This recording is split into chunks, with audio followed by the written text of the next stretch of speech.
ওমরা করলে কি কি লাভ হবে? এক নম্বর, ওমরা আল্লাহ তাআলা কোরআনে বলছেন তোমরা ওমরা করো, ওয়া আতিমুল হাজ্জ ওয়াল উমরা, এজন্য আমরা ওমরা করব।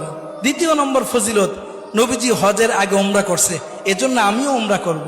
তৃতীয় নম্বর, যেই ব্যক্তি ওমরা করবে ওই ব্যক্তি নবীজি বলছেন সে যেন আমার সাথে সাক্ষাৎ করলো, সুবহানাল্লাহ।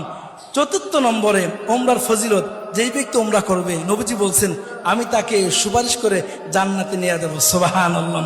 পঞ্চম নম্বরে, ওমরা করতে গিয়ে আমরা বাইতুল্লাহতে নামাজ পড়ি, 1 রাকাত নামাজে 1 লক্ষ রাকাত নামাজ পড়ার সওয়াব পেয়ে যাব, সুবহানাল্লাহ।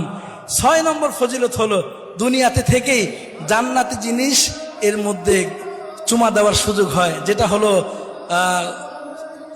আসওয়াদ পাথর, হজরে আসওয়াদ, এর মধ্যে চুমা দেওয়ার সুযোগ হয়।